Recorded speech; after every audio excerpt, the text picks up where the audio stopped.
जय महाराज जी की। आज का अनुभव है, साधना से सबको लाभ मिला। एक रात्रि जब मैं साधना में बैठी तो एक दिव्य अनुभव से मैंने साधना की ही महिमा को जाना।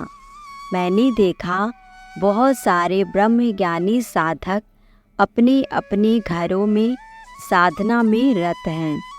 एक साधक के भीतर से प्रकाश की एक लौ निकली और वह उसके घर से निकलकर किसी अन्य के घर में प्रवेश कर गई।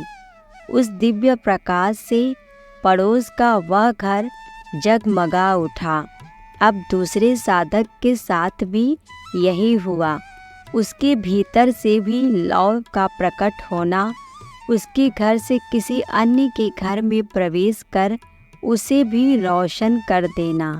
फिर तीसरे साधक के साथ भी यही दिव्यता घटती दिखाई दी। अर्थात ब्रह्मज्ञानी साधकों की साधना का प्रभाव उनके जीवन तक सीमित न रहकर संसार के लोगों पर भी पड़ रहा था। ईश्वर की दिव्यता और उनका ओज ब्रह्मज्ञानी साधकों के कारण हर ओर फैल रहा था। आज तक जो सत्संग में सुनते आए थे, आज वह इस अनुभव में प्रत्यक्ष घटता दिखाई दे रहा था। इसके बाद मैंने देखा ब्रह्मज्ञानी साधकों के घरों में जो गुरु महाराज जी के स्वरूप लगे हैं, वे सभी जीवंत हो उठे हैं।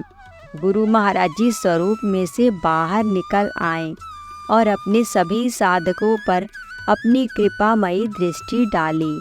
वे बड़े ही स्नेह से सभी को देख भी रहे थे और मुस्कुरा भी रहे थे। ऐसा केवल एक घर में नहीं, बल्कि हर एक साधक के घर में घटित हो रहा था। अपने बच्चों को बड़े प्यार से निहारते हुए गुरु महाराज जी अंतर ध्यान हो गए।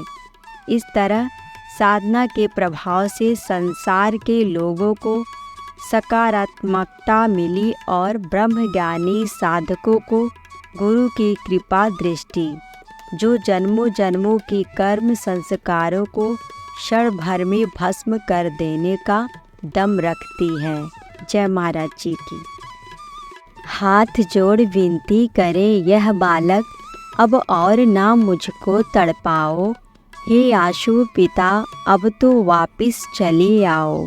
जय महाराज जी की।